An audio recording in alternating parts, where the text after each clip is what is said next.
Ô pessoal, tudo bem com vocês? Como diz, já começando esse vídeo aqui pedindo aqui uma desculpa aí para vocês aí pelo atraso, né? A gente que está toda segunda-feira aí postando o vídeo aí sobre o final da nossa reunião de comitê, mas segunda-feira aí foi um dia um pouco atípico aqui na consultoria, acabou que não deu tempo para gravar, certo? Mas bora lá, vamos falar sobre aí o que aconteceu nessa última semana aí, o que a gente está analisando, né? Muito bem. Então, nós tivemos aí, em termos de notícias no setor externo, né, essa questão aí da segunda onda aí de contaminação, né, que está batendo recordes na Europa, e isso, de certa forma, está trazendo um certo aflição ao mercado, né, na questão da possibilidade de um outro lockdown e, com isso, fazer com que a economia se atrase, né, se arraste por mais tempo ainda aí na sua recuperação aí, né, com relação ao lockdown no mês de março, né? Mas isso, de certa forma, está mostrando aí que essas possibilidades aí é mais fecharem atividades econômicas que não é tão essencial assim para a vida das pessoas, né? Como bares, restaurantes, né? As coisas um pouco mais supérfluas. A questão da saída do Reino Unido, né? Da União Europeia, né? Que antes o seu primeiro-ministro ali, o Boris Johnson, né? Havia comentado de sair com ou sem acordo, né? Mas que voltou atrás e que também, de certa forma, está aí cedendo algumas posições aí nesse acordo, né? Com isso, né, a Moody's, né, se manifestou aí para fazer a possibilidade de estar rebaixando a nota do Reino Unido aí por causa do Brexit, né? A Johnson Johnson aí suspendeu aí um pouco os testes da vacina do Covid, né, por causa aí de uma doença inexplicável aí que andou acontecendo aí com alguns voluntários. E isso aí então mostra que a vacina para a cura do Covid ela possa aí estender um pouco mais. O PIB, né, divulgou aí a China, né, desculpa, divulgou o seu PIB, né, com um crescimento de 4,9%, né, apesar de ser um PIB interessante e tudo mais, mas ele veio um pouco abaixo das expectativas do mercado, mas também não foi muita coisa, né, e acaba que o mercado se ajusta aí nessa pequena diferença, né. Sobre os Estados Unidos, né, o Trump aí diz que aceita, né, essa questão aí de estimular soltar pacotes de estímulo aí de em torno de 1,8 trilhões de dólares, né, mas que está tendo aí um certo impasse aí com a Casa Branca a respeito desse estímulo, né. E uma das coisas que meio que deixou o mercado um pouco preocupado é a questão do seguro-desemprego aí que surpreendeu aí, que voltou a crescer. Aqui no Brasil, né, a Maia descarta a aprovação da reforma administrativa ainda nesse ano, né? Isso, de certa forma, creio eu que o mercado também não estava convincente que tanto a reforma tributária como a administrativa iria ser aprovada nesse ano, né? Devido à pandemia e essas duas reformas de grande importância, de grande magnitude, serem apresentadas ao Congresso, né? No segundo semestre, com essa questão do Covid, né? E sem falar também das eleições municipais, né? Então, isso será postergado aí para o ano que vem. As vendas do varejo no Brasil, né, mostraram aí um número bem expressivo, né, tendo uma alta de 3,4% aí, que teve como o melhor indicador aí da série histórica, né, dessa pesquisa aí desde 2000, né? Então, de certa forma, o grau de confiança do consumidor está um pouco otimista, né, com essa questão da Covid, lockdown, né? Então, o pessoal aí fazendo o consumo aí, fazendo com que as vendas no varejo se superassem.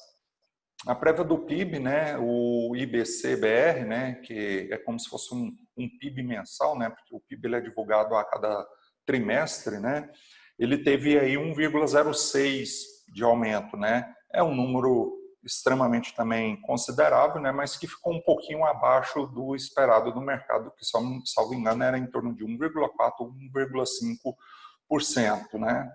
A produção industrial aí tem no quarto mês alta, né, mas cai no ano, né? Obviamente, uma vez que de março, abril aí, né, uma boa parte da produção aí teve que ficar parada por causa do Covid, né?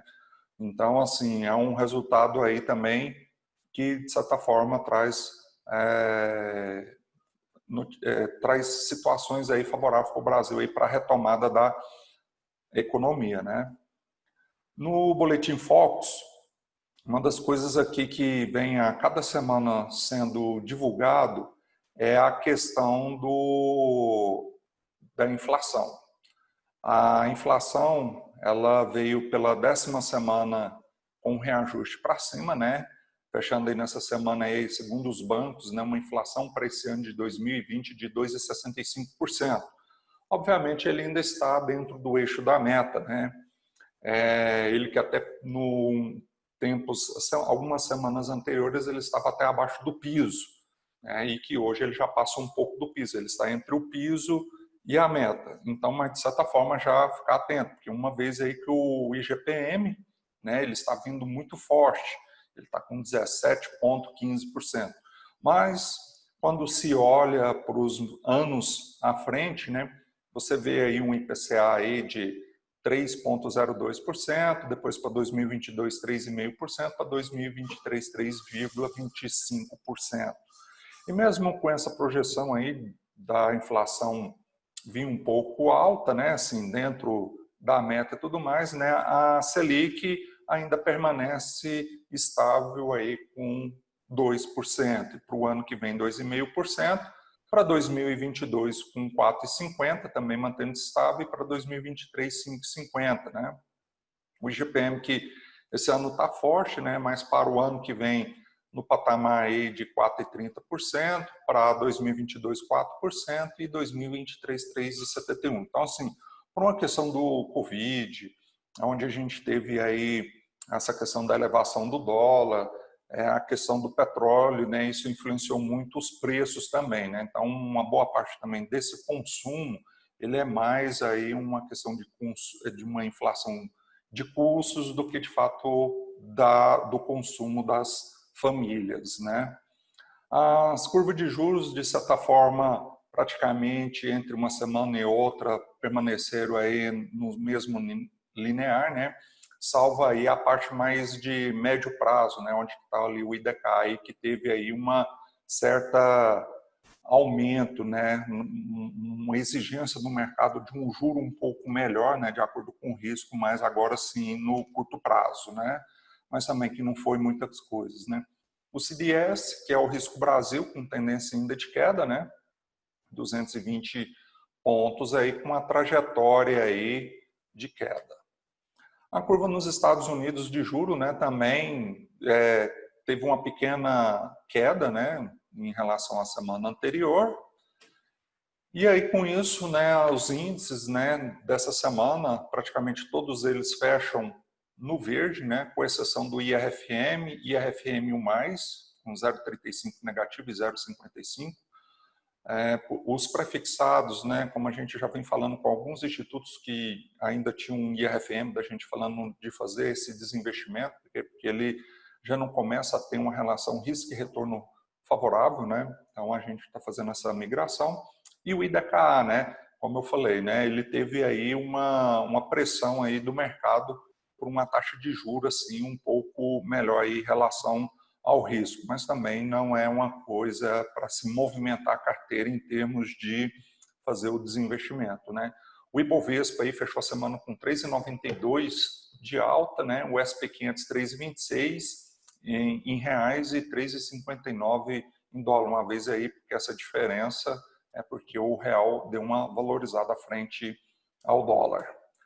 Com isso, né, diante desse cenário, a gente ainda segue aí mantendo as posições das carteiras, né, tanto para conservadora, moderada e arrojada, né, salvo aí alguns casos aí que a gente está fazendo algumas modificações, aí é uma coisa mais personalizada aí com alguma carteira ou outra, os seus problemas de repasse e tudo mais, né, mas no modo geral aí, de acordo com a nossa estratégia, a gente chega ainda a essa manutenção. E essa semana ela vai ser uma semana assim um pouco fraca de resultados a serem divulgados, né? Nessa quarta-feira nós vamos ter um dos fatos relevantes aí é a questão da inflação do Reino Unido e o discurso do Jerome Powell, que é o presidente do Banco Central norte-americano, né? E aí na quinta-feira a gente tem um fato que é bem relevante, que pode deixar o mercado um pouco mais volátil, é a questão do pedido do desemprego nos Estados Unidos e a inflação do Japão, né? Mas com ênfase aí no pedido de desemprego norte-americano.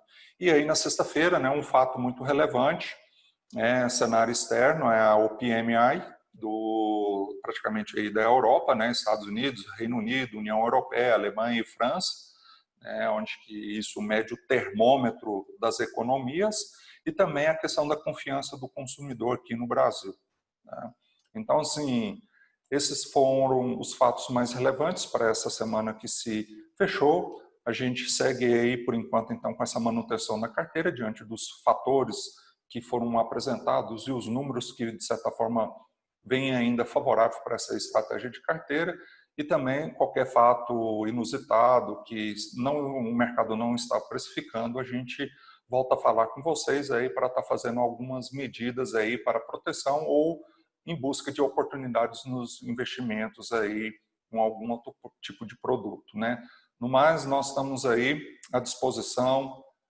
Qualquer dúvida, qualquer sugestão, mande para nós aí através dos e-mails, dos telefones, WhatsApps dos consultores, que nós estaremos aí à disposição aí para atender vocês. No mais, forte abraço e até a próxima.